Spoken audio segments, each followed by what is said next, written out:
if I was a man, and I'm not a man, but if I was a man, I wouldn't hire a woman. I wouldn't do it. And I say it all the time, and I say that, and that is something that women need to consider when they're talking about this stuff. When you are saying that a man complimenting you and saying, I really like your outfit today, is a form of sexism. If you're a man, why hire a woman, right? So you fought all this time to be able to get into the workforce only to say these are going to be the rules. You know, if you say anything, even if you compliment me, if you look at me, anything, I'm going to have a reason to fight you. And by the way, you're going to want to settle and pay me because even just the stain of an accusation is enough to ruin men. So if you're a guy, right, in this society, in this Me Too environment, in this litigation-rich environment of misogyny and sexism and all of these claims, what is the value add? What's the risk? You know, the benefit and the risk. I can't do the analysis and say, I'd just be like, no, I'm just not hiring no one. Give me all the men. She's dead on. Men aren't idiots, they see the trap. The second you weaponize basic human interaction into lawsuits and drama, men pull back hard. It's not hatred, it's self-preservation. Why take the risk of losing everything for a workplace minefield? Women cry sexism, but they've created an environment where men say, no thanks, I'll keep my distance. Brutal, but fair. I don't particularly like to hire women. Why? No, you didn't let me finish the sentence. She's ready. Calm down. I don't particularly like to hire women that are close enough in age to me that there could be a thing. Look, dude, I'm the boss. I'm dressed nice. I'm taking control of every situation. We have over 200 employees. Like, nah, bro, I don't need it. This guy's laying it bare. He's not here to babysit drama or risk office distractions. When you're running a massive operation with 200 plus employees, you don't want complications from women who might blur lines or bring personal chaos. Leadership demands focus and control, not playing relationship roulette. I don't know what's happened over the last couple of generations, but men don't help women. They don't offer to hold doors and things of that nature. And part of that obviously is because radical feminists, have said, if you hold the door for me, you're implying that I'm weak. So it's not like it's just the fault of men. Do you ever fear about like looking like a Karen, or do you think you ever overreact? I literally wear a shirt that says Proud Karen to the airport. Really? I sell them. Oh, so you go in there ready to battle. I let people know, like, right? It's not the whole concept of like people calling you a Karen is to make you think that what you're doing is not legitimate. Like you shouldn't be upset about seeing something. So I tell people all the time, I'm the number one Karen at an airport. If I see something, I say something. Something about being at the airport just gets you fired up. It's just a stressful environment. Experience, and it obviously has been further burdened by COVID policies and all of that nonsense. So, but yeah, I think we just all have to just do better in terms of how people treat each other out in public. Exactly. When men try to show simple kindness or help, some women twist it into too much, or even accusations of harassment or assault. That's not just unfair, it's toxic. It's no wonder men pull back completely when basic decency gets weaponized like that. Even some vociferous feminists have found themselves scratching their heads when their sons, they now have grown sons, and they run afoul of many of the policies that they advocated for as feminists. For example, there was a wave of rape allegations on college campuses. And feminists made a lot of noise about it, and so policies were instituted to make it so that as long as a girl reported to the school administration that she had been assaulted or she had been raped, that would be enough for the school to dismiss the boy or to expel him. Yes. And yet, if what he is being accused of is a criminal offense, then surely it's only fair that he's subjected to due process. Yes. So treat the allegation as a criminal offense, invite police to investigate and determine whether or not the rape took place, and then either press charges or something. But for the school to just do it themselves to just expel a boy without having gone through the due process of establishing guilt or innocence seemed very unfair. And so one feminist found her son being accused of sexual assault.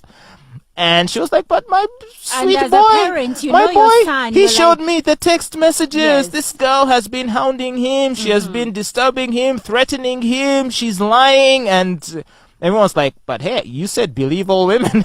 and So that's why we now believe the victim. Your son is guilty. Sorry. There should be very strong sentencing for women that make false allegations, who false accuse, because men's lives are being ruined. So I think what should happen is that if you accuse somebody of rape, whatever sentence that rape would hold, you should have to serve. If there is clear-cut proof that you made it up, you should have to serve that sentence. And what I will say is I do know a girl who falsely accused a guy of rape, and she did it because she wanted to get back with her ex, and she thought it was a good storyline. And it was absolutely disgusting. And I am no longer friends with that girl to this day. And you know what? I was so young then, but I should have had the courage to call the police and have told them that, hey, I do think that she's lying. I can't say for certain that she was lying, but it was a little suspect to me. And I do believe that she did it to get back with her ex. And it worked.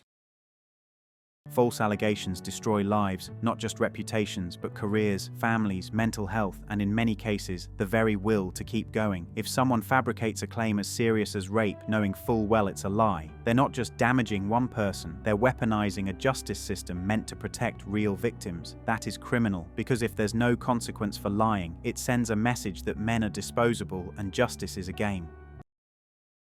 I have a team of people. Everybody who works for me right now are men. I've noticed if I hire someone and they're female, I have to be careful about how I talk to them, even giving criticism. And maybe it's me, but I feel like I have to be a little bit nicer, or a little bit more gentler. Whereas with a dude, I can be like, can you just not do this again? And they're like, yeah, no problem, won't do it again. But if it's female, I'm like, okay, you did like this a little bit wrong. Here's how to do it a little bit better. Overall, you're doing a great job. Everything's fine. Please don't be upset. Many men and women in hiring feel they must tiptoe around female employees, softening even basic feedback to avoid backlash or HR issues.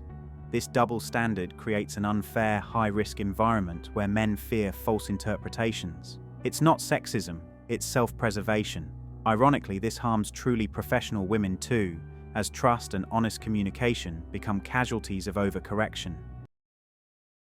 Progress being made to get more women into British boardrooms. Some extraordinary excuses have come to light as why men refuse to nominate them. Anna Stewart has the list. She joins me now from London. And interesting that this is public at all, but what are we finding out, Anna? I mean, Maggie, it's really hard not to laugh when you read some of these genuine reasons that male CEOs and chairmen have given for not nominating women to the board. Let me run through some of my favourites. We have, I don't think women fit comfortably into the board environment. Then we have, most women don't want the hassle or pressure of sitting on a board. All the good women have already been snapped up. And perhaps my favourite, we have one woman already on the board, so we're done. It's someone else's turn. Now, the UK government has published these terrible reasons or excuses, you could call them, for not nominating women to the board to shame FTSE 350 companies into doing something, because they did set them a target. 2 years ago, they said by 2020, you need to make sure that a third of all leadership roles in your businesses are held by women. And if you look at this list, frankly, we're quite far away from that. Yeah, anybody who thinks that there's not institutionalized bias that's going to take a long time to get over only needs to look down that list to see how much work still needs to be done. Anna, thank you. It's true that some women in leadership can exploit their roles, sometimes playing the diversity card or using their position for personal gain rather than genuine change. This can fuel skepticism and slow progress. True equality means accountability on all sides, not just ticking boxes or tokenism. How and why will we talk to women at the job when she can launch a false accusation? She can say at any moment that she's uncomfortable. She can file for sexual harassment that may or may not be false. This is the danger of interacting with women in an office closed, because she can walk out of that room and say you did this and this, and now you're fired. Your reputation is gone. Your earning potential has came down, because who wants to hire somebody with an alleged harassment that can or cannot be proved? Most times it can't be proved. And this is the question we have to ask ourselves. This is exactly why many men feel trapped in the modern workplace. The fear of a false accusation hanging over every interaction creates a toxic atmosphere where genuine communication breaks down. Men become guarded, overly cautious, and often avoid meaningful conversations with female colleagues altogether, not out of disrespect, but out of self-preservation in a system that too often sides with accusations without solid proof.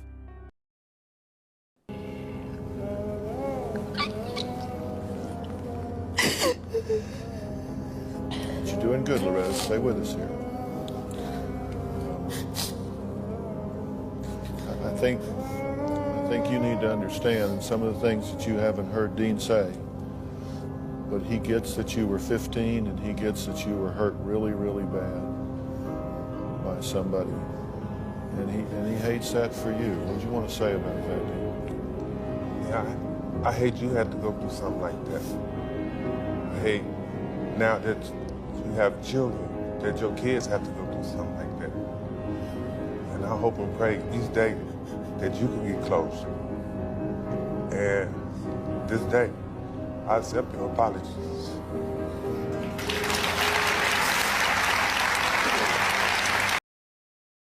False accusations of this magnitude cause immense damage, not just to the accused man's life, reputation, and future, but to the trust in the entire system meant to protect victims.